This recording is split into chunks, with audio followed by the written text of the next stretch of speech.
And welcome to everyone to our June 2026 Higher Education Tableau User Group meeting. We're delighted that you're joining us today. It's going to be a very fun day. We have our welcome and announcements followed by our Meet a Community member with David Liška from SMU. And then Roshni will be introducing us to Superflex and her design dashboards that are clear, accessible, and usable replay from TC26. And then we will have our typical wrap up and chat. But before we get into that, does anyone have any announcements? If you do, please feel free to come off of mute, share them with the group, or you can put them in the chat if you don't feel comfortable Hey, coming off mute. Yeah. Ginny, you failed to mention one of the things on this page. There are prizes? Oh, yeah. Sorry. There will be a quiz after Roshni's presentation, and there will be prizes. So pay attention. Prizes! I All right, was and I was now, expecting people to read that for themselves. but everyone needs to hear about the prizes. All right. That is right. Because it's more accessible if you can read it and hear it. Oh, nice. Nice That's connection right. there. So, are there any announcements in the community? If not, we've got some. I'm going to take that as a no. All right, so our first announcement of the day is that Tableau Ambassador applications and nominations are open until July 16th at 11:59 p.m. Pacific time. So, if you've never filled out an ambassador application before or a nomination, then you're in luck because they're super easy. And all you have to do is go to the link provided and fill out the information. And if you're a Tableau ambassador, you're encouraged to reapply yourself. But this is your opportunity to like really shine a spotlight on the people who've made a difference for you. And that could be yourself. There's no shame in that. Okay, and then next we have some very exciting features that are coming out hopefully very soon. And this one I'm especially excited about. So pretty soon we will have the ability to look at the drive time area with Tableau maps. So there's a GIF here that's cycling through showing, I think it was the number of level 3 charging stations for EVs within downtown Seattle. Um, this, I know I constantly get questions from my VPs about where do our students live, how long does it take them to get here, things like that, right? So this is going to be very, very helpful for me. And just being able to see where our students live and how far they're taking to get to us. And then the next one, oh, and this one is even more exciting. Yes, yeah, event planning is also very, very it's very useful for that too. Yeah, like Roshni put in the chat. And then this one is pretty soon. I checked about 15 minutes ago, and it's still not there. I think they were saying there's some issues with it, but there's published data sources will be available directly on Tableau Public pretty soon. And one of the things we're extremely excited about is the Super School data set that we have been building out and talking about. Hopefully you've heard about it already. That will be available through these published data sources tab. So you'll be able to immediately create a viz with that data set, right? So we're very, very excited. We're going to get the first version of the Super School data set on there. And then as we start tweaking it and updating it, we'll push those updates to this published data source tab. I'm also hoping we can get this in the, it's not visible here, but there's the Learn tab and then sample data sources. I'm hoping we can get it there as well. Yeah. But so keep an eye out for that. I feel like the date keeps changing for when this will be available, so we can post it in the Slack when it officially goes live. But yes, this will be coming very, very soon. And it is super cool. Yes, Super School is super cool. All right, so who here has set up custom views or told your users to go set up a custom view so that they're not constantly having to set up all the same filters every single time they go to a dashboard? Well, did you know that custom views until recently were not fully accessible? So now, if you are a person who's using a keyboard and instead of a mouse to navigate Tableau, you can not only set up custom views, but you can actually make them your default and you can make them visible to others. Just that dialog was never keyboard accessible in the past, and that has been fixed. And it's screen reader accessible as well. So it's a tiny, tiny accessibility enhancement, but it really just makes this feature available to all of your users, not just those who are using a mouse. You down with MCP? You down with MCP? That's Flex. He's here at my desk. I'm not going to make him help me sing the rest of this, but who's down with MCP? Every single last data dev homie. That is who is down with MCP. So if you haven't heard of MCP, I really wish that I remembered what the acronym stood for. Something protocol. Model context protocol. Thank you. So it allows you to connect agents in Tableau Cloud using Tableau's MCP. So you don't have to set up your own MCP server to be able to make all those connections. You can use Tableau's product. Again, this is only available for cloud users, but I believe it is available for cloud users who are not using like the Tableau Plus, Tableau Pulse, Tableau, whatever the rest of that is that I know nothing about. So it's just, again, it's a little change, but it actually is going to have a lot of good impact for folks who are trying to build out agents to interact with their Tableau dashboards. And enables you to bring any LLM you want. And then I'm going to pass this over to James. Well, possibly the most anticipated new feature of 2026.2 is composable data. So some time ago, I was watching a video by SQL Bell, and she ended up with the advice of relate if you can, join if you must, and blend only if you really must. And unfortunately for users of published data sources, really must was frequently. But those days are coming to an end. So about 2 years after it was teased at TC24, the composable data is about to become a reality. It's supposed to be being rolled out in June and July to cloud and server. So at some point, we will be able to get rid of all the blending errors and the asterisks when you throw on the fields from where it aggregates the unlike values, and actually just be able to relate our data sources. And then if you want to, there is an opportunity today to learn more about some of the new features. So some of you may have been to the earlier session of the Inside Track, which was at 12 Eastern. But if you missed it, there's another opportunity at 7 Eastern, 4 Pacific, to see some of the creators or developers of these features doing demos for some of the things that are in 2026.2 and some things that are about to enter into beta and will be coming out a bit later. And so now I'm going to turn it over to Ginny to introduce our first speaker. Yeah, it's been quite a while since we had a Muta community member, so yay, welcome back. David Liška is joining us today. David is a senior data visualization specialist in the University Decision Support Office at Southern Methodist University and has been attending HETUG meetings ever since September of 2021, which is when it started, if I remember correctly. So, David, welcome. Hey, thank you, Jenny. Thank you for joining us. Why don't you start by telling us a little about yourself and describing your role in your team? Okay, yeah. To get to where I'm at, it was kind of a long and winding road. Undergraduate studies included computer science, surgical technology, instructional design, sociology, quite a few things. And the reference with the picture John Deere, one of my first jobs involving data after my undergraduate completion was I was basically a curriculum developer / learning management system administrator. And that included setting up lessons and working with report generation, a lot of different things like that. And that was a lot of fun. Part of the job entailed actually leading hands-on instruction for new Deere employees. They go out to a demonstration site, and that's what's going on there. Is I'm operating a 410K series backhoe. So it's a pretty hefty piece of equipment.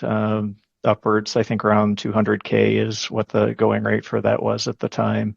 So not something to mess around with too much, but it was a great experience.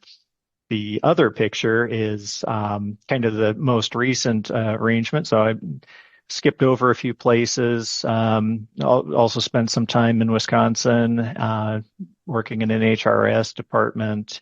But what brought me here, job at SMU, that's a picture of my last day in the OIT department, so the Office of Information Technology, back in 24, before I switched over to my current role, and that's it says Senior Data Visualization Specialist. I'm in the University Decision Support Department, so it's kind of an analytics department. We've got 6 people on the UDS side, or the University Decision Support side, and then we've got a traditional IR office that consists of 3 individuals, and we're kind of merging responsibilities a little bit. We've had some changes in management even since I've joined, so it's pretty good setup. We've got myself and one other specialist who presented at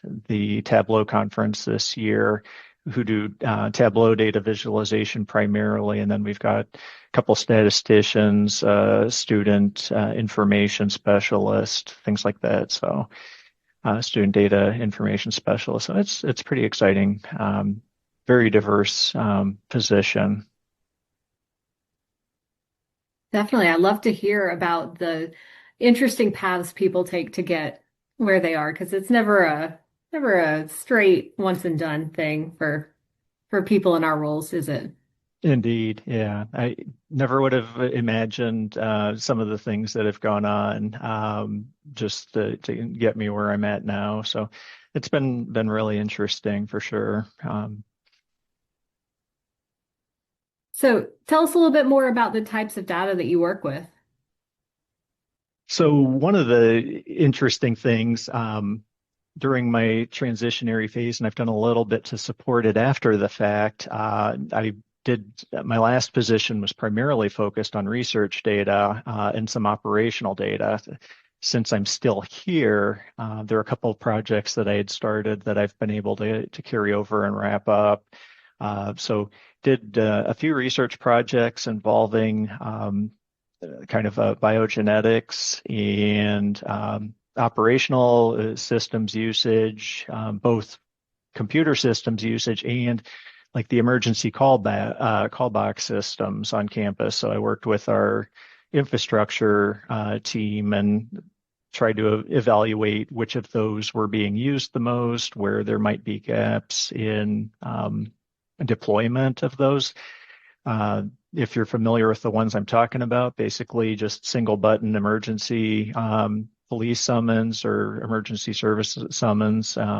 They cost about $15,000 a piece, is something I learned during the project. So it's a big investment, and they really want to make sure that they're putting the resources to good use. So there's that, and then some of the more traditional enrollment, engagement data, learning management system, advising, athletics compliance, some human resources types of things, space utilization, and like post-graduation outcomes, like employment type of and location data for our graduates. That's a big part of it. So yeah, it's a little bit of variety there, and I appreciate that.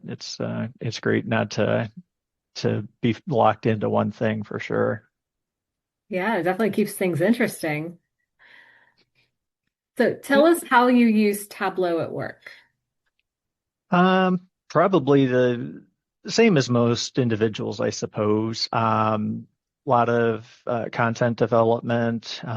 We've got a handful of really high volume requesters, and then we've got a few other areas where sometimes we'll just get a one-off request.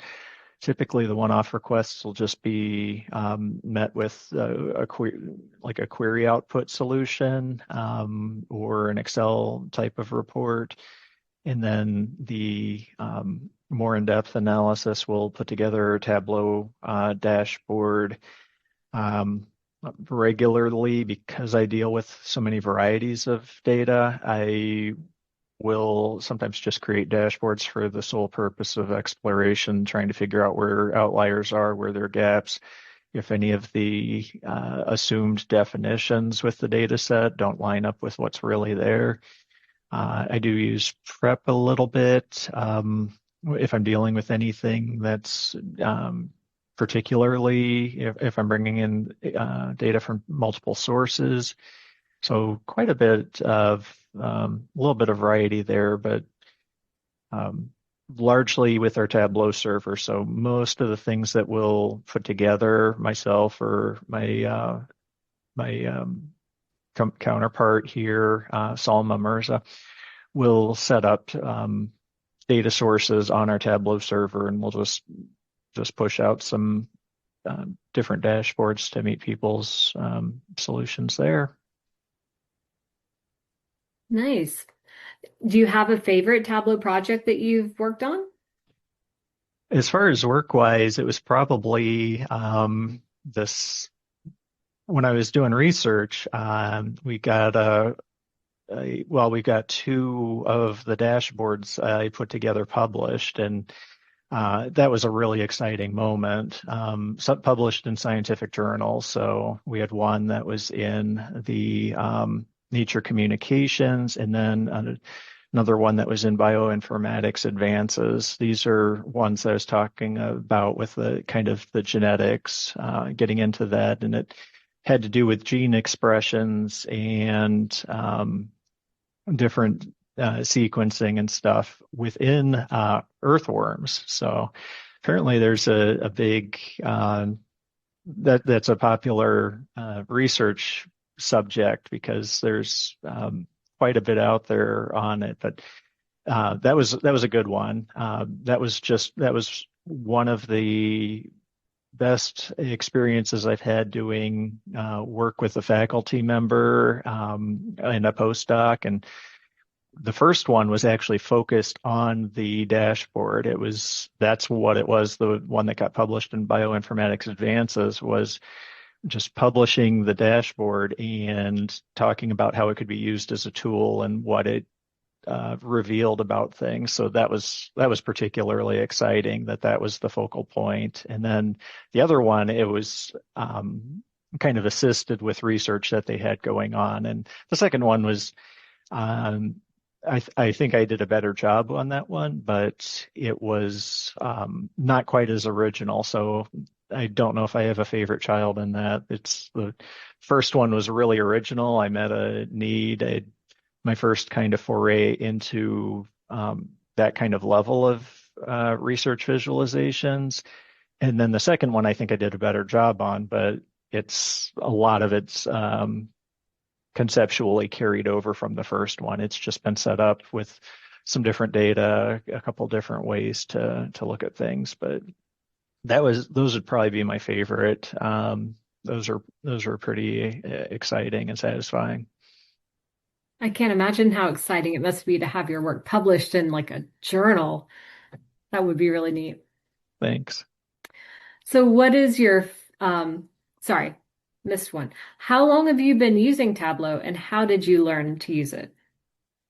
I started, my exposure with Tableau started in 2014. It was very gradual at first. I was evaluating different business intelligence data visualization packages for an institutional effectiveness department I was at a previous position in a community college, Collin College, just north of Dallas. We were comparing that. ClickView was another kind of candidate I was evaluating. So I'd go to some of the local events for it, did some research online, downloaded multiple times, utilized the 14-day trial windows to evaluate, and that was what we ended up picking up was Tableau. So that was a pretty so didn't use it quite enough for 2014 to probably qualify as a year of usage. It was more just kind of figuring out what it was capable of doing and seeing things rather than using it for my own nefarious purposes, but it worked out pretty well. I'd say so. What is your favorite Tableau feature? Parameters and parameter actions kind of intertwined. I'd say that that's it. I think that those just add a lot of capability that's really hard to account for any other way. But I've been really impressed with some of the things. I mean, first they have that, and then they have dynamic zone visibility, and it just some of the things that you can keep on doing with that combination of functionality is kind of remarkable, I think. I like it. Mm-hmm. What is one thing you'd like to learn more about in Tableau?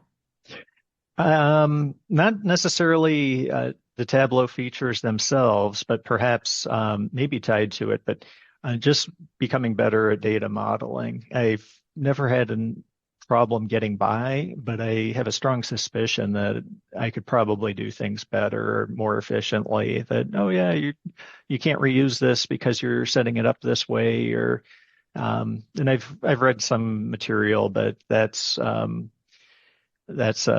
pretty kind of a light area. Kirk Munro, I've got one of his books, or maybe his only book, I'm not sure, but and I've seen some of his sessions, but I don't feel I'm quite where I need to be with that. So definitely data modeling would be within prep, within desktop, or even free consumption. That would be something I need to brush up on.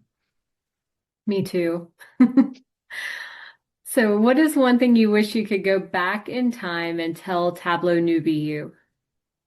So it might come off as hubris. There aren't too many things that I change. Given my personality, that I have a feeling that the best way for me to get to where I'm at, and it's a place that I'm pretty happy with, is to take the same steps that I did before.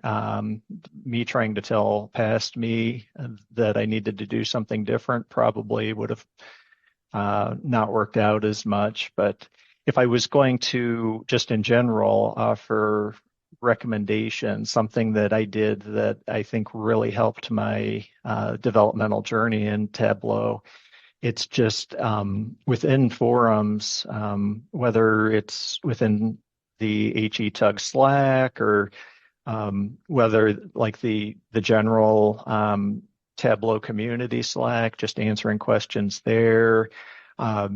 James, our own James Emery, I think it does that really well. Jim Daner, I'm just really impressed by them. And I think that one of the things, my recommendation is, and maybe this is something that they do too. I don't really know behind the scenes what happens, but from my own experience, I got to a point where I started convincing myself to just research and post, even if it wasn't something I knew the answer to, trying to figure it out. There are very few things that can't be figured out once you know it's, if you have a feeling that it's possible, then figuring it out usually isn't the hardest step. It's just trying to define what is actually possible and what's not. And by going through those motions, answering the questions, it reinforces things that you do know, and it expands your knowledge and builds confidence for things that you didn't know before. So those are, I think, some really good reasons. And also one of the things that I had mentioned when I had first joined the HETUG Slack, but I think one thing that separates Tableau apart from any other platform is its user base and the community that it has, the data fam, which is a lot of people have been talking about the use of that over the past few months. I guess that's gotten a little attention, but I think that that's a good way to strengthen that, providing answers to other people who don't necessarily have those answers for themselves yet. And it just gives you something else in common. You say, oh, yeah, we had this conversation. The first Tableau conference I went to, we had an education meetup, and somebody had approached me and she had remembered a solution that I tried to provide like the previous year, or I think it was the previous year, and it kind of had escaped me. I'd forgotten about it, but that was a really nice connecting moment that I'd been able to help somebody. So definitely, I think that's the best advice I'd have to give is just my old self, just make sure that you do that, and anybody else, I'd say it's a helpful habit to get into. Good advice. So, do you ever use Tableau outside of work? And if so, how? I've got the Tableau public profile that I've done some just kind of some of them are just goofy, but a couple somewhat more involved projects. I think my favorite ones are, well, one of my favorites from there is a project. I was in Andy Kriebel's Next Level Tableau program for a little under 2 years, and he had a really neat project with a connected scatter plot, and it's probably one of the best data storytelling examples that I have in my profile, if I had to pick one.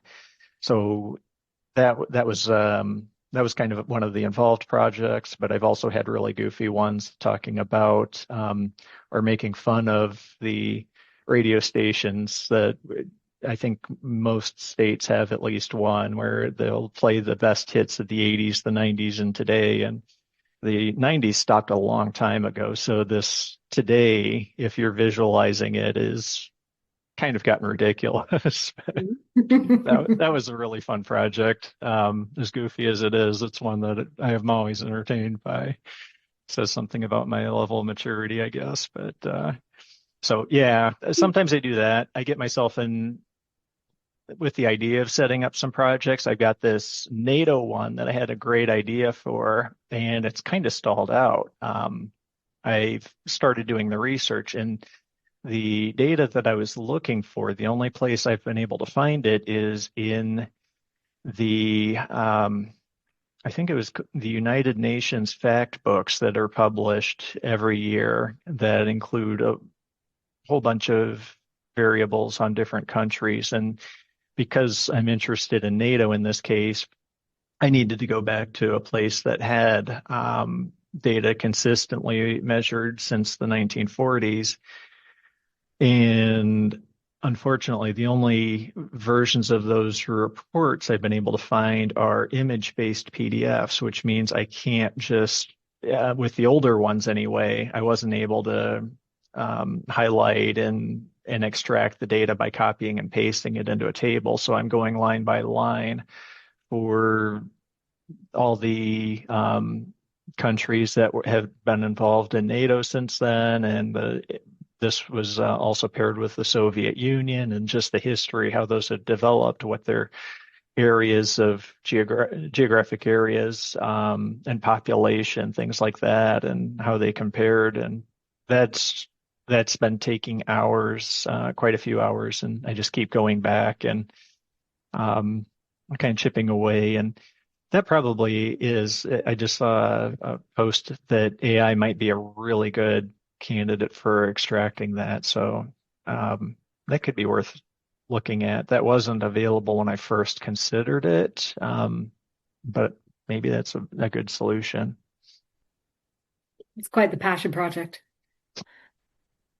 So, is there anything else you'd like to share with us before we go on to your dashboard spotlight? There's this funny phrase that I've got that's it's if Tetris has taught me anything, it's that errors pile up and accomplishments disappear. So you got to keep on working on stuff. You can't rest on your laurels. That's a great quote. I love it. Thanks. All right. Well, I'm going to turn you over to James to talk about your dashboard spotlight. Thanks. Okay, so I was looking at this though, definitely not a traditional dashboard. So what brought you to like this or suggest this chart, and why did you choose it? What do you like about this chart? This is what I like is it takes something that could go in so many different directions, and it ended up the way it did. So what it appears to, I mean, typically when you're dealing with a line graph, your x-axis is going to be a time-based field. And that's sort of what it is, but it's not actually measuring time at all. It's basically a still shot. And this was published in 2018, as far as I can recall. And it kind of breaks out the population. So what it is in a way, it's kind of like a what am I thinking of as a latitude or longitude based map where it's combining everybody that's in a time zone, extracting what their population is, and moving it into a point in time. So I think it's a really unconventional way to look at how you'd evaluate New Year's. I mean, people might say this is what time it is in India or Dubai or any place on Earth relative, and you see that that every New Year's Eve there will be fireworks showing what's going on in London or any other country. But this is taking a quantifiable measure and saying this is by the time the eastern coast is at 1:30 the previous afternoon. And so this is on the 31st of December. The largest rest of the world, half of the world, has already moved into the next year. I think it's really kind of an interesting take. And that's what it is that I like about it. It has me second guessing assumptions about, oh yeah, this is what you should use. I mean, this isn't actually measuring time, even though it's got time on the x-axis. It's not the transition of time or the change of time. I mean, this is what the world is doing at a certain point. And that's what I think is really cool about it. Has it inspired you to make to use that kind of feature, like a non-traditional line graphs in any of your work? Not specifically. It's helped me try to be a little bit more interpretive about what I might be able to do. And I don't know if I have a good example of it that I can share. But I have tried to keep an open mind when establishing. Thankfully, I've got a little bit of freedom to agency to try to make determinations about some of the things that are measured in the dashboards that I create. And there have been a couple times where people have appreciated that I've come up with something that might not have been their first go-to. And this has kind of helped me keep that in mind. I don't think I saw this when it first came out. I don't think I saw it until like 2019 later on. So that was that's probably the closest. Not necessarily replicating this type of view, but just considering that the measures might not necessarily, they might not be actually captured the way that you want to. You can change how they're oriented a little bit, and then kind of stack it a different way. There are a lot of different ways that people could examine populations, even within relation to the transition from one year to the next. But did you learn anything from this that you think would be interesting to or informative for other people? And this, whether it be in the analysis, storytelling, or pretty much anything, what did you learn that you think people take away? Well, I think this same approach could be repurposed. If I was in marketing and I'm looking at a platform that has simultaneous release worldwide, something like X/Twitter, using a date like an arrangement like this with a parameter would easily allow you to set up a particular time, trying to figure out when most of your target audience is going to be awake. And that could be based on geography. You could slice this out a little bit with some dimensions and just say, oh, we're interested in people who are buying robotic dogs or something, and whatever you establish as your target demographic, you can try to help is that make support the decision when you want to release information, because the most people are going to be able to consume it the quickest. So that would be maybe another application that somebody else could gain some benefit from it on a very literal level, just applying this exact same arrangement. I have to admit that when I first looked at it, I read the title, my mind went the wrong direction. So I was thinking of it in the people living in 2019. What percentage of all people who have ever lived were in 2019? And then I saw the time and said, okay, that you can't get that specific on a time with that measure. So, and then I figured out what it was actually saying. Oh, yeah, I can completely see, because I've seen things like that too. Not quite like you said, not pointing out down to the minute, but yeah, it's really interesting. If you look at a world history population meter, just how many people have lived in the first 5 million years versus the last 50 years. It's pretty interesting. I think I saw something a while ago that I think it was like the release of the first. Oh, I'm trying to remember. I'll botch it, so I'm not going to use it. But yeah, that's definitely a different interpretation, and that's a risk whenever you take a non-conventional approach, is that sometimes you have to be very particular about your labeling. I can appreciate that. Well, thank you for sharing with. And now I think we're going to turn it over to our feature speaker today, which is our own co-host, Roshni. So last year I talked accessibility, and hold on, Flex is Super Flex. What are you doing? You're going too far ahead. All right. So last year I talked accessibility, and Flex and his Dino friends, they provided some color commentary during the session. And this year, well, I talked accessibility again, along with clarity, which is ironic because I'm usually not very clear, and usability, which I love. And Flex, well, he has actually been promoted to an unofficial co-speaker, sort of. So, right, sorry, as unofficial co-speaker, he was actually promoted as Superflex, because he is a dashboard superhero. I'm going to switch over to the actual presentation. I'm going to attempt to switch over to the actual presentation. Let's see if I can do this cleanly. All right, here we go. Apologies, you may need to turn your volume down just a tiny bit. Roshni's favorite. Dino, Flex, Dino, Flex, Super, Flex. CAU, CAU, CAU, CAU, CAU, CAU, adopt, CAU, CAU, CAU, CAU, CAU, CAU, adopt, messy charts, center screen. But I'm trying to make the insights real. Adopt. Less noise, that's what I'm on, yeah. Come give me something I can read. Oh. Don't you see it when it's clear, baby? Don't you get it at a glance right now?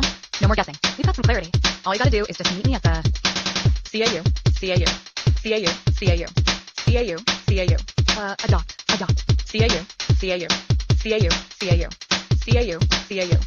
adopt. Different lighting, different settings, work however you need. Whew. Turn this CAU into a tool. Adopt.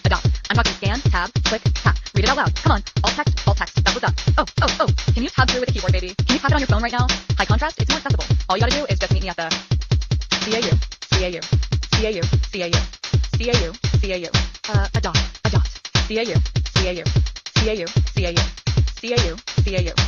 adopt, CAU, adopt. Hey, so now you know the goal. Are they ready? Yeah, they really use ya. Test it. Insights on the way. Yeah, it's on the way. Test it. Insights on the way. Yeah, it's on the way. Can you use it when decisions hit, baby? Can you act on what you're seeing now?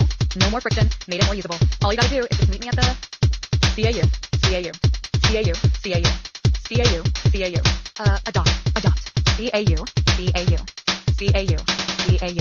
accessibility, adopt, CAU,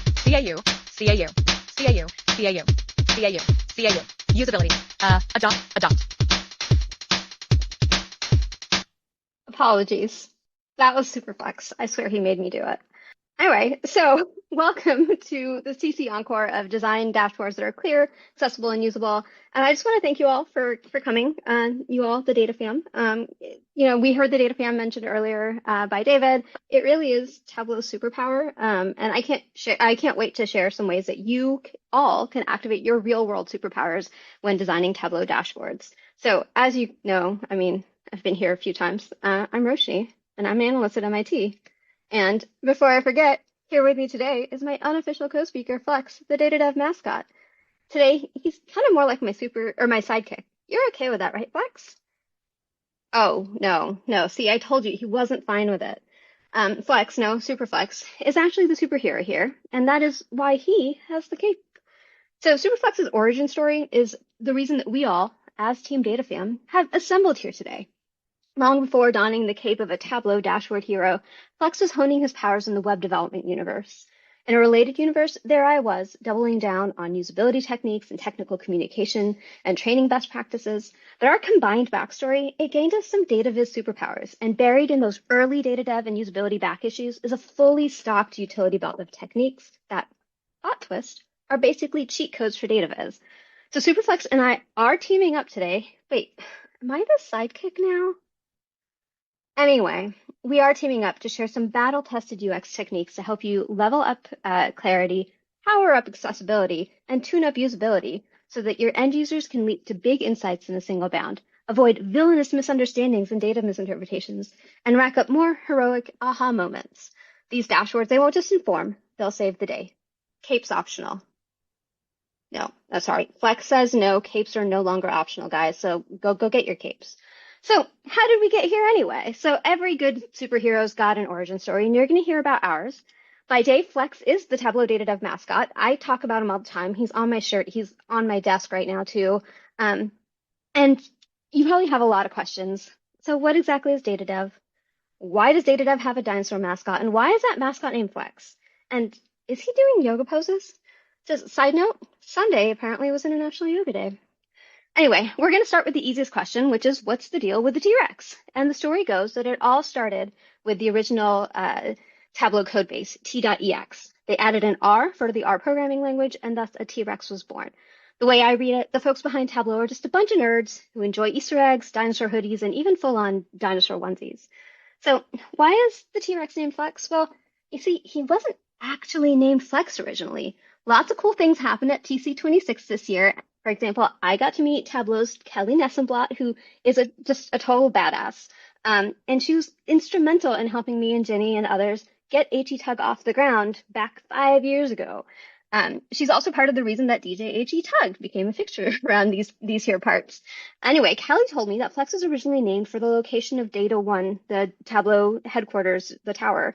It was originally located near where the Fremont and Ballard neighborhoods meet in Seattle. So Flex was originally named Freelard. You may even find some stickers around Tableau meetings and events and other Flex swag that have the name Freelard on it. So some fun facts about the Fremont neighborhood. It's known as the People's Republic of Fremont. MIT, it's in Cambridge, Massachusetts, which is also known as the People's Republic of Cambridge. The high school in Ballard, their current mascot is the beaver. MIT's mascot, also the beaver, Tim the Beaver to be exact. So coincidence? I think not. And because we're talking superheroes, I like to think of Superflex's Freelard as Superman's Kal-El, an earlier name before Flex was launched to Earth for the rest of us as part of the data dev program.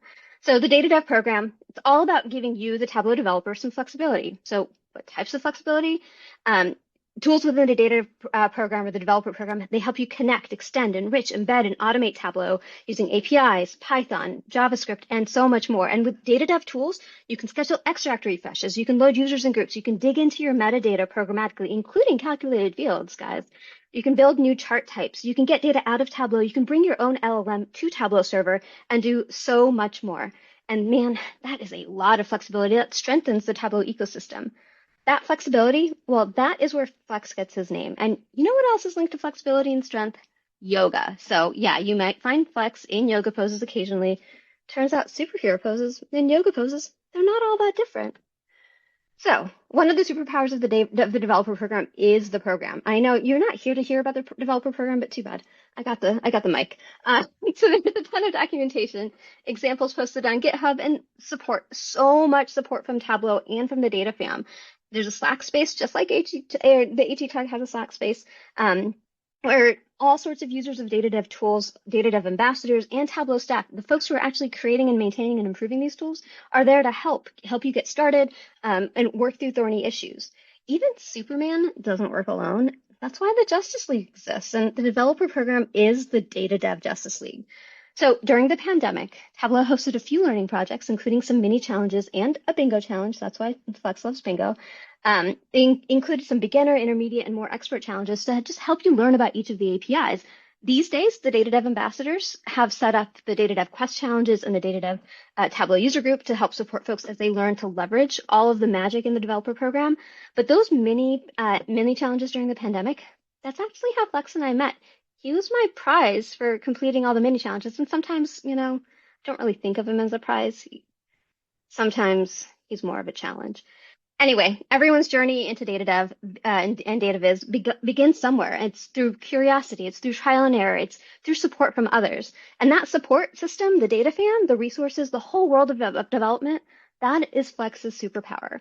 So I came to data dev with a very little really outdated front-end experience in development. I knew HTML, I knew some CSS and JSON, and oh my God, I hated Python. Python and I were not the best of friends, but we're definitely not mortal enemies anymore. We do cross over into each other's universes occasionally.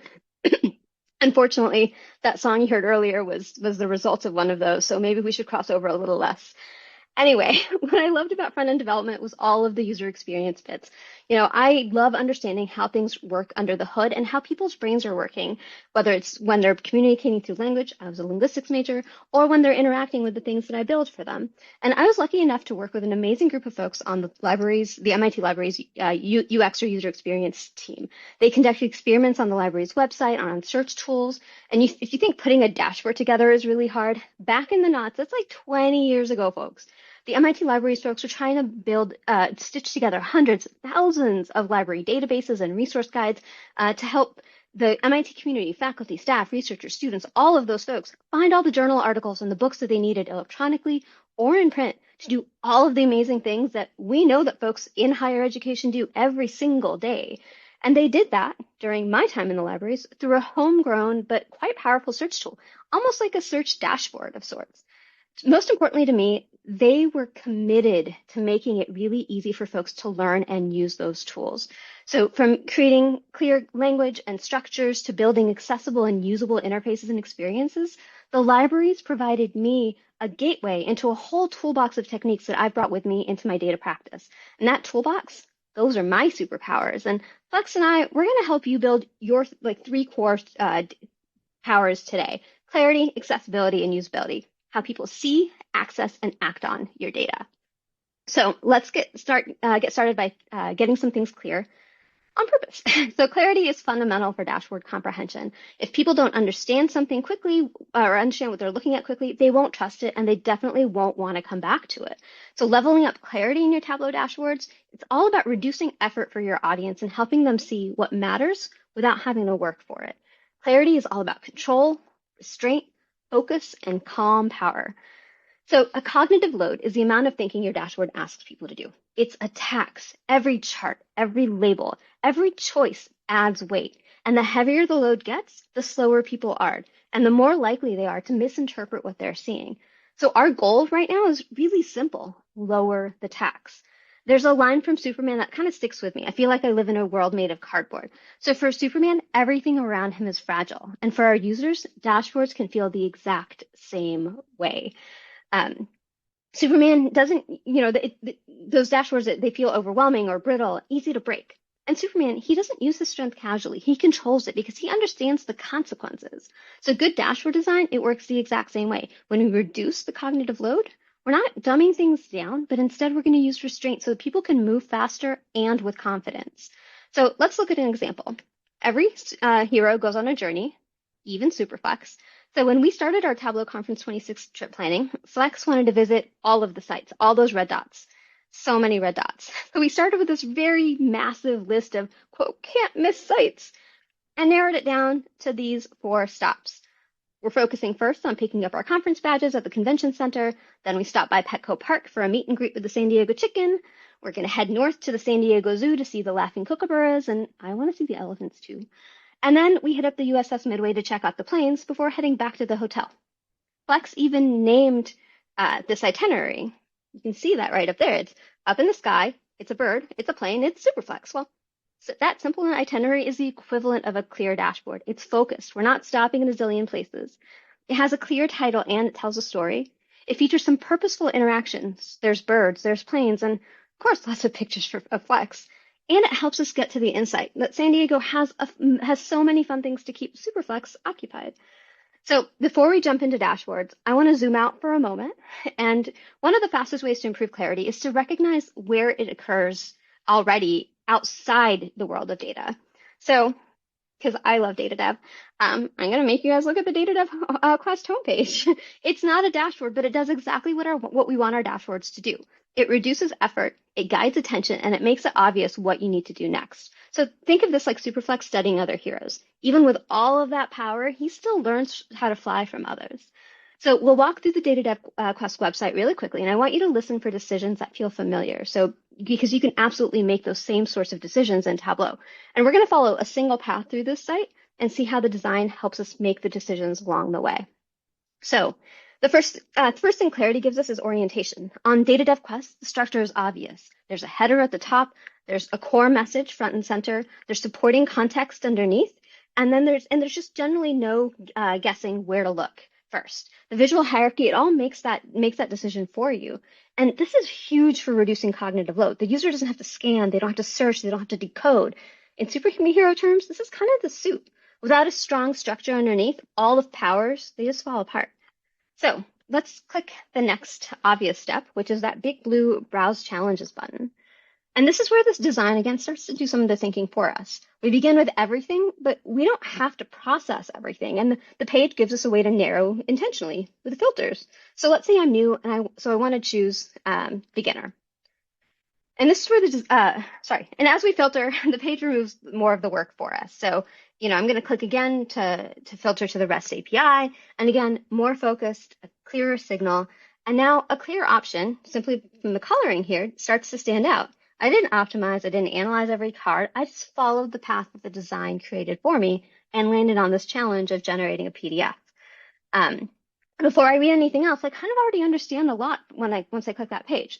The title is telling me exactly what I'm doing. In a few seconds, I know who this is for. I know what it is, and I know whether I should keep going. And then the structure just takes over. The layout separates overview, objectives, and learning goals. I don't have to figure out where things are. I can scan easily and just move right through it. And the sticky boxes on the right, on the left, they travel with me as I scroll down the page, so I never lose sight of where I am. Those breadcrumbs are crucial.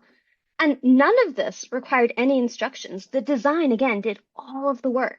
Because design is kind of acting like a superhero here, or a sidekick. It's guiding me and Flex to all the right decisions. So notice how little this page relies on color to communicate importance. It uses instead size and spacing and grouping. All the big things are important. Related things live together. Empty space, that all gives your brain a little bit of room to breathe. And when we overload dashboards with color and borders and icons, we're often compensating for weak hierarchy.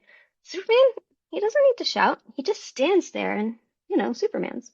So this is a relatively well-designed page, but it didn't happen by accident. Clarity came from deciding what actually needed to earn the attention. Everything else got out of the way. And that's the same challenge that we have in Tableau. So again, we didn't, analyze this web page to become web designers. We did it to recognize where clarity is, to recognize clarity when it is working, and so that we can apply and build it into our own Tableau dashboards on purpose. So everything we saw in the Data Dev Quest has a clarity decision, and we're going to see that same thing here in this Tableau dashboard. The first place we solve for finding out what earns attention and what gets out of the way is through structure. So again, before colors, before charts, before interactivity, layout. Layout is key. It's going to tell people where to look first, where to look second, and third. And if everything is competing for your attention, nothing is going to win. So I like to think of structure as the Clark Kent of your dashboard. It's not flashy. It doesn't draw attention to itself, but without it, none of the heroic moments work. So look at strong dashboards and you'll notice the same pattern. There's context at the top, there's summary in the middle, and there's detail below. And that hierarchy, it's directional. It helps users orient instantly. These are decisions you want to make early, whether you sketch it out or wireframe it. What is the user's context? What's the primary insight? And what is going to help support that? The structure, it doesn't limit creativity. It actually makes insight a little bit more possible. And remember how the data dev homepage, it kind of answered one big question and then quietly led us into action? That is guided analytics without a single chart. So just like on that homepage, guided analytics in a dashboard, it's going to help us without hovering. You're going to leave subtle clues through layout and emphasis and color and text. That's just going to support your users as they move through and understand your dashboard. So if we start at the top here, this is the entry point, the context where the user understands what they're looking at.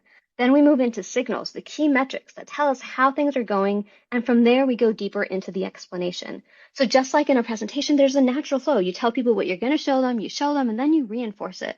With dashboard, the title sets that context, summary shows the signal, and then the details help drive insight or action. This path, it's not something the user actually has to figure out. The design, again, is doing all the work for you. And on the Data Dev Quest site, related things, they live together. Nothing floated randomly.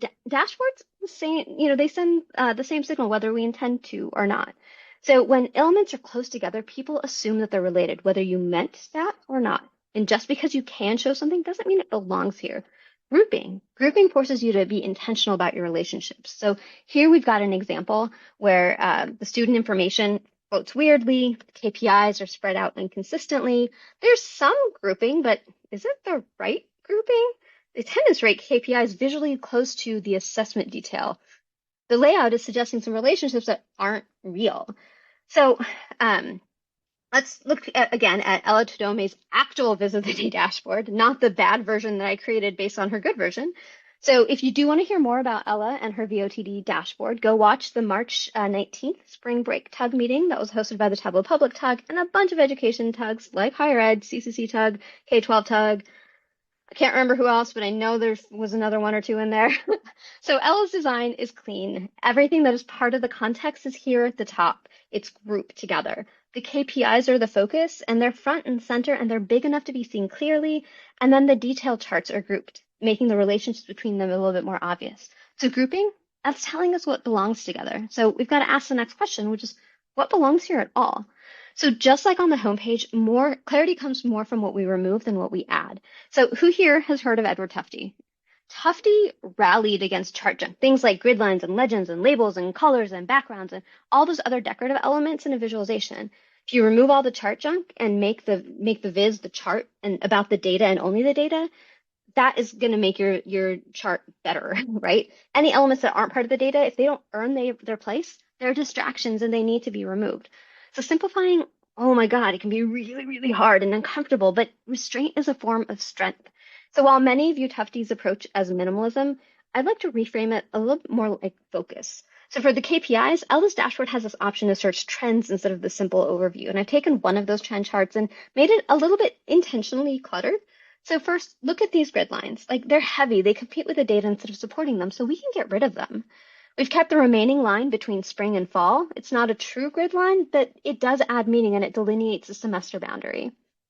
The axes, these are still problematic. We have all these tick marks on the time axis, and then do we need the vertical axis if attendance can only be 0 to 100%? Nope, they go. And so does the legend. If the data can be labeled directly, which it is through these labels, then the legend becomes a detour. You shouldn't have to look away from the data to be able to understand it.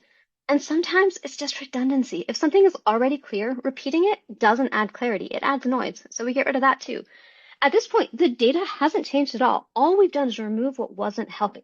We've reduced the noise, and that is clarity. This is Superman choosing restraint, not because he can't act, because he doesn't need to. So can we get rid of any other text on the screen? Well, as much as we try to remove extra text from a dashboard, there's one place where less is not more, and that is in your titles. Titles are not decorations, they are instructions. The headline on the Data Dev Quest pages, they answered a question before we scrolled, and dashboard titles need to do the exact same thing. So a useful question to ask is, what question does this dashboard or chart answer? So if the user has to figure that out on their own, we've already slowed them down. So a good title, it doesn't describe what the chart is, it tells you what you should learn from it. And the one on the left tells me what I'm looking at, it's subject performance distribution, but the one on the right, that one tells me what it means. Words, they frame meaning before the chart ever gets a chance, and a strong, purposeful title will get users to the answer faster. And titles aren't the only place where words matter. Sometimes we need a little bit more guidance, something to reinforce the signal. So Ella had a great annotation with her chart that highlights key takeaways. So annotations, they highlight what matters, or they draw attention to something the user shouldn't miss. There's research, including from the Tableau research team, that shows that annotations can improve understanding and memorability. But they only work when they're intentional, when they're placed where they support the insight, and instead of distracting from it. And the same applies to instructions. Sometimes users need a little help, especially with interactive dashboards. Simple guidance like click a bar to see detail can actually make the experience way easier to navigate. But just like everything else we've seen, those words have to earn their place. They should support the signal, not become more noise. That is clarity. So when dashboards are clear, people trust them faster, they return more often, and they're more confident acting on what they see. Clarity improves comprehension, but more importantly, it improves adoption. So clarity is a system. You guide how people move through the dashboard, you focus their attention on what matters, and then you simplify everything else. That is your super sense, knowing what people should see, and your restraint, choosing what they shouldn't. So when you guide attention and control it, clarity stops being subjective. It's like a dynamic duo of structure and signal. They're working side by side to save the day for your audience. And all of this started with noticing what already makes things clear elsewhere in our lives. It's not a Tableau trick. Clarity is not just specific to Tableau. It's actually something that you can train. It's a design muscle you can train anywhere. So we've made our dashboards easier to understand, but can our users actually access it? Accessibility asks that bigger question. So who gets to understand your dashboards in the first place? Because power isn't meaningful if only some people can use it. So accessibility is about designing with inclusion in mind from the start. Clarity focuses on how fast people can understand. Accessibility focuses on whether they can understand it all. And the good news is that everything that made the Data Dev Quest homepage clearer also made it more accessible. And that's true of the Tableau clarity items as well. But accessibility is what happens when clarity survives different conditions. It's not about designing for a small group of users with specific needs. It's more about acknowledging that no one experiences information the same way all the time. None of us, whether we have disabilities or not. It's all about, our goal really should be designing more inclusively with an eye to remove barriers to use for everyone from the outset. So build to address a larger group of abilities rather than solving for a specific disability. And accessibility includes how people interact, not just what they see. So we're going to start with the visual side, but we're going to go to that interaction at the end. So just like with cognitive load, depending on context, accessibility depends on conditions. So lighting, devices, ability, and situation. And each and every one of us is going to experience some sort of accessibility challenge at some point in our lives. So this example is from Andy Kriebel's visual vocabulary. Andy's just getting a lot of promotion today. We're going to mention him again because he's going to be back at HETUG, CCC-TUG, and K-12 TUG in August to school us, apparently. Anyway, this example is from Andy's visual vocabulary dashboard, and it's a straight screenshot from Tableau Public. These other images are what that same exact bar chart looked like on the same screen in the same room on the same exact day. 3 very different looks, all very different from that intended screenshot. The only difference in this case was like were the lights on and were the shades pulled down. And depending on, how you're looking at your screen, your computer monitor, you may get a glare or some other, something else that is making you experience a situational accessibility challenge. And that's why accessibility, it's not an edge case. It's a reality of everyday use for everyone. It's about building dashboards that hold up under real world conditions so that everyone can see, understand, and act. So Clarity, it helped us reduce noise. Accessibility is going to help us survive variability. And color is a really powerful, but also very unreliable place where we can start. So people perceive color differently depending on, again, lighting and screens and context and vision. And is anyone in the audience colorblind? Chances are a few of you are. And that is going to impact how you perceive my color choices on this slide. So we rely a lot on color, but what happens when you remove it, like by converting your chart to grayscale? If the colors blend like they do here, then there's not enough contrast. The color choices you make actually impact whether your data can be seen at all. And how people see color isn't necessarily about the colors themselves. It's about how well they can see the contrast between two colors. So smaller differences between color, whether it's text versus background or one mark versus its neighbor, those smaller differences are going to be harder to differentiate. But higher contrast like this color palette, it will make text more readable and the marks more distinct and more likely to be seen. And the problem is that not all of us are, actually most of us are really bad judges of contrast by eye because so much, again, depends on context. So wireframes, they help us remove some of the guessing and layout, but contrast checkers, they will help us remove guessing in color contrast. So tools like WebAIM's color contrast checker help us make sure that there's sufficient contrast between the colors we're using in our dashboards so that, again, text can stand out from its background and neighboring marks are distinguishable from each other. So sufficient contrast ties to accessibility standards, specifically the Web Content Accessibility Guidelines or WCAG. So let's look at that original chart again. I put all the colors in the palette against each other in this contrast checker. The entire matrix is X's. That means none of these colors show sufficient contrast next to each other based on the WCAG guidelines. So that high contrast version, well, it is better, but it's not perfect. But crucially for this particular bar chart, it does pass all the cases where the colors meet, those ones with those heavier pink outlines. So checking contrast, it removes some of the guesswork in figuring out if colors actually do work, and it can help you design with confidence. But using color alone is not a good idea. Earlier, we talked about relying on sort of a signal, and accessibility is the same way. So accessible color palettes on their own, they're not going to help you create accessible visualizations. Because when color alone carries meaning, that meaning is super fragile. Because as we've seen, not everyone sees colors the exact same way in all situations. So you want to use your color intentionally. Reinforce color with things like position and labels or shape. We call this double or multiple encoding to make the information more resilient and visible. So here we've got this chart. That was one of the inspirations for my TC25 talk on universal design last year. So when a staff member presented it at a meeting, he was talking about the red dots, but joked that he couldn't actually see which dots were red versus blue. So, I ran those colors through the contrast checker and yeah, they are hard. Look at all of those fails, right? The contrast just isn't there. So doing something simple like adding shape on top of color, that's a really quick and easy change that can make the lack of color contrast a non-issue because it's really hard to differentiate or to miss that that's a star versus a circle. And when talking about clarity, we talked about structure and hierarchy doing a lot of the work up front. Accessibility asks what happens when those visuals aren't the primary interface, when the visuals can't do that upfront work for you. For some users, text is the interface. Titles, labels, annotations, and alt text, those aren't just supporting elements, they're actually how meaning gets delivered. And that means clarity has to survive without relying on color or shape or layout alone. Because if the words are vague, tiny, or over-technical, that insight, it's not going to land. And one of the most overlooked accessibility issues is simple legibility. A lot of folks stick with Tableau's default size 9 font size. That means some, and in my experience, many, if not most, or all of your users will need to zoom just to read the dashboard. This is that original visual vocabulary dashboard. And again, I want you to look at that diverging stacked bar chart. But it's really hard to read the text there. So I'll zoom until I can read it clearly. But what happened here?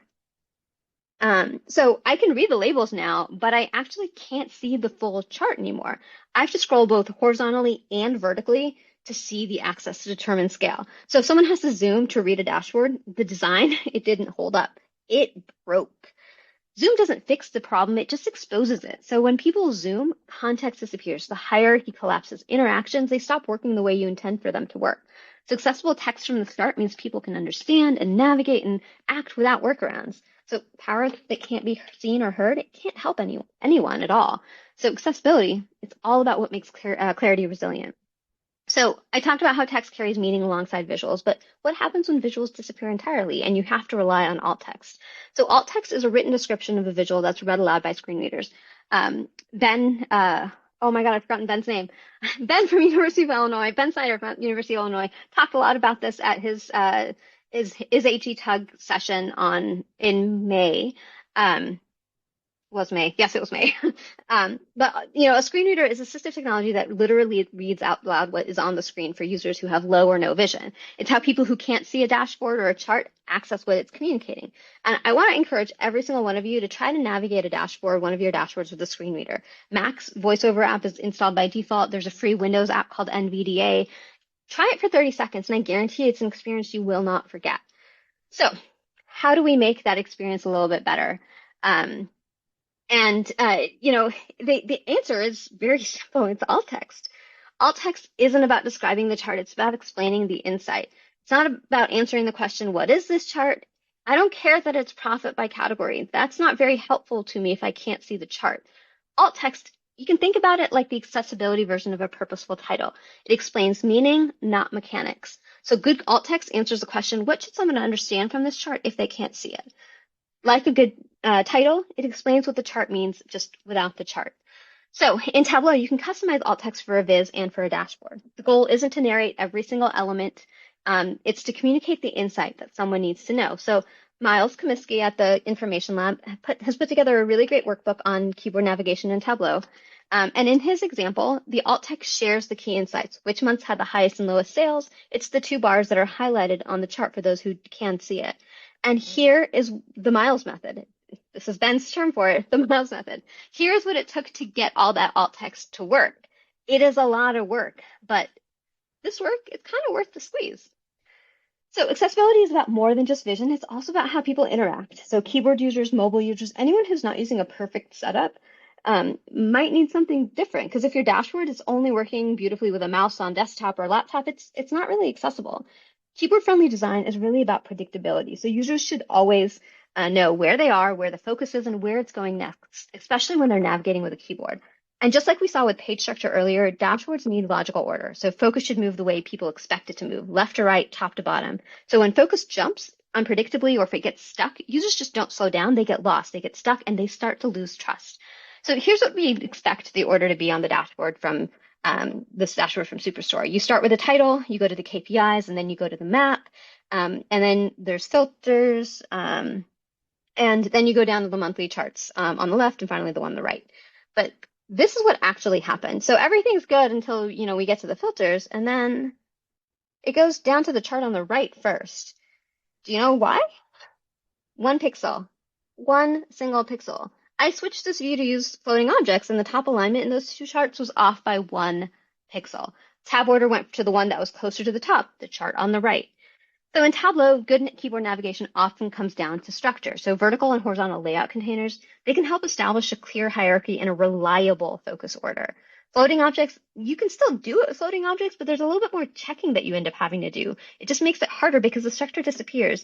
Even if you think you've got everything aligned and pixel perfect, unless you're actually checking every single number, And using dashboard and worksheet titles instead of using standalone text boxes also matters, as the titles will stay with their chart instead of being floating objects that are multiple tabs away.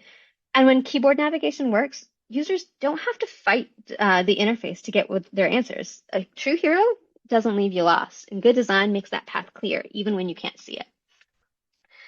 So touch is another context, just like lighting and vision and device, and it comes with different constraints. So if you've ever opened a desktop design dashboard on your phone, you felt this immediately. Filters are hard to tap, the buttons are too small, interactions that worked fine with a mouse, they just don't work at all anymore. So when people use touch, precision disappears because fingers are not cursors, and users just don't get the same margin for error. And that means touch-friendly design has to be all about forgiveness. So touch targets, the buttons, the filter controls, the things that you're tapping, they need to be large enough, 44 by 44 pixels at minimum, and they need to be spaced far enough apart and designed so that any mistakes that a user makes are easy to recover from. So in practice, this also often means designing completely different dashboards for these completely different contexts. Touch reveals friction very quickly because designing for touch, it's not about creating a perfect mobile experience for everyone, but rather it's about removing that friction so that people can interact successfully, no matter how they're holding the device. A hero adapts to the mission. It's not the other way around because good design meets people where they are. So accessible dashboards result from making inclusive design decisions. Applying universal design principles should be something that you do with all of your dashboard builds. Accessibility is not just extra work. It's the result of making design decisions that hold up under pressure. It's a habit.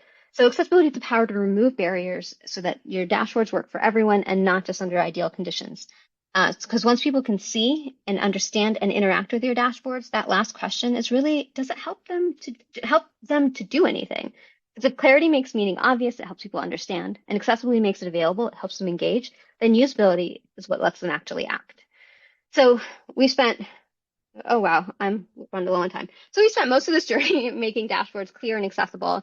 And clarity and accessibility, they got dashboards in the door, but usability determines whether people can actually stay. In other words, clarity and accessibility, they can see, with clarity and accessibility, folks can see and interact, but can they actually succeed? So we're going to shift our focus from what we build to what someone else needs to do, because Superman doesn't lead with power. He leads with understanding and empathy. He listens, he observes, he understands what's really happening before he acts. And usability works the exact same way. It's not about showing everything Tableau can do, but rather it's about helping someone else succeed with less effort. So usability starts before you even open Tableau. The most important question isn't what chart should I build or what data do I need? It's you want to ask yourself, what decision does someone else need help making? So we're going to fly through a somewhat concrete example. So we're building a dashboard for Lois Lane, our new director of fundraising. Like any good reporter, Lois is trying to uncover the right story in this case, which is who should she contact today? That's her one and only goal. And that turns into decisions that she makes every day and every week and every month. And if we don't design for this, we're designing, well, not for Lois. We're not designing for the user. We may be designing for ourselves or for some hypothetical person, but we're not designing for the actual user at hand. So when Superman asks, why am I here? He's clarifying purpose. Dashboards needs that same exact grounding, or everything downstream becomes noise, because if you can't clearly state a decision that a dashboard supports, everything else is just pure guesswork. So every dashboard, it starts with a user, which leads to a goal, which creates decisions, which then define tasks. And only then do we choose the view. So what are we showing? Is it a table and a filter? Is it a chart? And every single view, filter, and interaction has to earn its place by supporting those tasks. We don't start with charts. So remember how earlier we talked about every non-data element on a dashboard needing to earn its place? This is the usability version of that. If someone asks, why is this here? And you don't have a confident answer, well, that's your signal that it just needs to go. Superman doesn't do anything just because he can, and neither should we. So consistency can be really boring, but everyone needs a Clark Kent. They need that solid reassuring presence. Because when patterns repeat, users stop thinking about how to use the dashboard and they can focus on what it's actually telling them. And this is how we build trust. So here, Lois may wonder, why is the region filter a drop-down, but initiatives checkboxes? Why do the differences in capitalization exist? Do they mean something? What about these differences in color? And why are the KPIs staggered? So once we've cleaned up those issues, we've got consistency. Those filters are drop-downs. The bars are the same color. Nothing needs to stand out. And all the spacing and capitalization is consistent. So consistency, it's key in turning learning into memory. And Superman shows up the same way every time. So people trust him for it. And reliability, that is a superpower. And you get that through usability. So users should always know three things: where they are, how they got there, and where they go next. And when that doesn't happen, people start to hesitate. They're not necessarily struggling with the data, but instead they're struggling with the action. So on this dashboard, nothing is technically broken, but everything feels a little uncertain. Did I click the right thing? What changed? Why is there no data? That uncertainty, it starts to slow people down, and it creates fear around interaction. There is friction there. Intuitive design is all about systematically removing that friction, making the most common path obvious. Applying consistent navigation patterns, that wireframe from earlier, is a really great starting point. It means that users don't have to reorient themselves every time they interact with one of your dashboards. Smart defaults show the most common view first. I'm only looking at the last 2 fiscal years because that's what my users want. You know, what 80% of my users are coming back to the dashboard for. And if they need to go back 5 or 10 years, they can click a filter to extend the time frame. And you learn what the right default is by actually working with your users. You can also use those interactions with users to decide whether you need to add instructional text to remind them of various options. And dynamic titles, they make the state obvious. So training users to see the reset button, to use custom views, and hover for tooltips all make recovery a little bit easier, just one click away. It's not about locking users into a single path, but making the most common path obvious and making exploration safe. Because Superman doesn't just drop people into chaos. Like, he removes obstacles so progress feels natural. And that's your job as a dashboard designer as well, to reduce friction so that insight can turn into action without stress or fear. And at this point, we've done everything right. We focused on our user goals and task consistency. We've reduced friction, and this looks usable. But here's the problem. You don't actually know. So there's only one way to know if something is usable, and that is to actually watch someone use it. And here is the hardest truth about usability. You are not the user. Repeat after me. You are not the user. So just like clutter increases cognitive load, assumptions increase friction. So how do you find that friction? You observe. Superman may be powerful, but he still listens. So testing is how designers listen, not by collecting opinions or by observing real behavior. Because when we replace assumptions with evidence, dashboards stop becoming guesses and they start becoming reliable tools. Listening is a superpower. So my favorite usability observation method is something I picked up, again, from my time in the libraries, usability testing. So who here has conducted usability testing or participated in a usability test? I'm going to pretend I see some hands up. So what does that mean? Like, you sat down with some users and you showed them what the dashboard did, and then you had them try it themselves? Oh no, you just tossed it over the wall and said, hey, let me know if you find some bugs, and then you heard crickets afterwards. I mean, crickets are technically bugs. Well, I hate to break it to you, but that is not usability testing. That is user acceptance testing, making sure that you built the right product. It answers the question, does it work? Usability is about building a dashboard that is intuitive and easy for your users to use or learn, that helps them achieve their goals, and it's something that they keep coming back to because it's something they actually want to use, because it's delightful to use. Usability testing is a way to test whether you did indeed build something usable, that you built the right product. Instead of asking, what does it work? You're asking, does it work for your users? And there's a structured yet lightweight methodology that's super simple to apply and that can be done in 60 to 90 minutes. You identify your users' goals and tasks that they'll be doing with the dashboard. You've already done that if you built your dashboard, right? You give 3 to 5 users one of those tasks and you set them loose with the dashboard. A single scenario can take as few as 5 to 10 minutes to test per user. So while the user is using the dashboard, you ask them to think out loud as they go so you can understand what they're seeing, why they clicked on something, what they were expecting, how they're interpreting terminology or charts. And what do you do during this testing? What is it that you do? Well, you just sit there. You sit there, you stay quiet, you watch, and you learn what's confusing to your users, what's working for them in the biz. You learn about the users, about their behaviors, their attitudes and feelings. You learn things like, hey, this page makes me really antsy, and you can dig a little bit and ask, well, why does it make you antsy? And it turns out it's because of the really super saturated color palette, or that term, the one that's really big in the title, it's kind of a trigger word. We don't want to use that. So this one-on-one time with your user helps us build empathy, it helps build relationships, and it helps build trust, because the users can see that you care about what they actually need to accomplish, that you're actually invested in their outcomes. You're not just invested in the product or the output. So once you've done all this testing, you've looked through your results, you find the most frequent issues, the ones that the users couldn't cover from, and so on, and you then decide if and how to address them before release. And here's an example of a test that we did on our fundraiser metrics tool when I was in MIT's resource development department. We were building a style guide, which included choosing colors to highlight text and tooltips. And we used WebAIM's color contrast checker to check MIT school colors and Tableau defaults, all against the WCAG guidelines. I'm super lazy, so I was like, Tableau blue, let's just do the default. Well, we tried it, and the combination that was actually strongest in the test was that Tableau blue. So we were already usability testing the dashboard for other things. And, when people started looking at these tooltips, they kept trying to click on the different blue text, because, what else is blue on the web? Links. And, there's a lot of oh man, that was a really bad move on my part. So we did end up going back to MIT Red, Cardinal, for our text highlights. And it was such a small fix, but the impact on adoption was really huge because people weren't getting confused about what is it that they're clicking on. It's, oh, this is just a highlighted number. This is an important number for me to look at.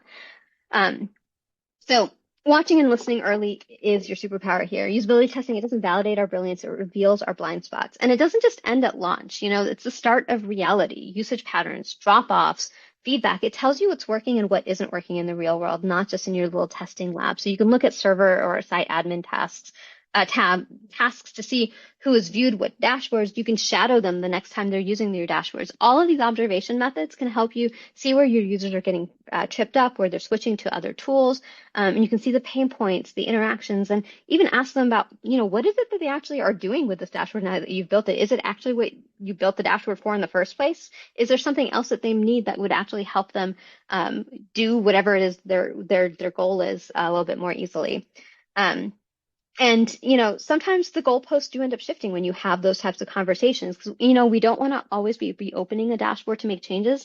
But knowing that they're shifting can help with longer term planning. So you can be ready to ask the right questions when it's time to reopen this particular dashboard. Superman's work never finished, and neither is a good dashboard. So usability is all about whether people can actually succeed. You design for real people, you validate with real behavior, and then you improve based on what you learned. A dashboard isn't usable just because it looks right. Usability is tested power. It's what happens when real people use your work in the real world, and if they can't use it, it doesn't matter. So this is the moment where it all comes back together, right? Clarity, accessibility, usability, they're not separate skills or discipline. Each of them on their own helps, but together they compound. Clarity helps people see. Accessibility ensures they can see. And usability makes it easy to act. And this is where dashboards stop becoming deliverables and start becoming tools that people trust and return to. This is the moment in every Superman story where purpose clicks and action follows. So real impact doesn't come from heroic redesigns. It comes from everyday choices, asking better questions before Tableau, making intentional design decisions, testing with real users, iterating based on what you learn. These are your tools. Clarity helps you guide attention. Accessibility helps you remove barriers to use for everyone. And usability proves that it works in the real world. And that is what turns a dashboard into something people actually trust. Superman isn't trusted because he's powerful. He's trusted because he shows up consistently. And capes may be optional, but clarity, accessibility, and usability are not. The goal isn't to be the hero in the room. It's to build dashboards that show up for others consistently, clearly, and responsibly. Because when you're designing for decisions, you're building for everyone and listening through testing, you go beyond delivering dashboards, you enable better outcomes. And as part of the data fam, you already have some data viz superpowers. You already have the tools, clarity, accessibility, and usability. And when you see them, when you use them consistently, that's when people trust your work. That's when dashboards get used. That adoption is the real win. So thank you for being part of the data fam, a community that learns together, shares generously, and lifts each other up. Superman is truly never alone, and neither are we. And speaking of generosity, if we're good with it, we're going to go straight into a Kahoot challenge so that we can give away some swag. Oh, hey, look at that. We actually had a slide for this. Thank you for continuing to join us for HETUG. Please tell us what you thought of today's meeting. We're about to put the links in the chat. We've got our registration open for the July HETUG, and we have both a media community member. We're going to meet Surisha Bojji-Reddy from the University of Nebraska Omaha, and then Preeti Loda and I are going to be doing another TC Encore this time on the Tableau dashboard quality checklist. That milkshake there, that's a hint of some of the fun that you're going to see and hear, perhaps a better song, I swear. So there's some other Tableau user group meetings coming up that you might be interested in. One of them is the Analytics Tug tomorrow, and they are going to be covering composable data sources. So you can follow that QR code or the link that Roshni put in the chat. In August, we are having another collaboration between the education tugs. So Andy Kriebel is going to come and talk to us about some very specific education-related topics, and there's quite a bit in there. So if you click that link, then you'll be able to see what he's going to cover. I'm personally very excited for that. And then the accessibility tug, it doesn't look like they have a date yet. Roshni, you can correct me if I'm wrong. Okay, yeah. We don't. We're still figuring things out. But the accessibility hands-on session, I definitely want to attend for that, because that is the first time that a hands-on session from the conference will be done in a tug afterwards. So this is very exciting and making history, right? So please attend that if you are able to. We will most likely post the dates in the Slack channel when they become available. Thank you so much for attending today and for sticking around. I know we went a little over, so thank you, everybody. So thank you for David and Roshni for speaking today. Thank everyone for attending. If you haven't already, sign up for the HETUG Slack space. Sign up to at the user group to receive emails about the events, and also sign up for the Tableau community Slack space.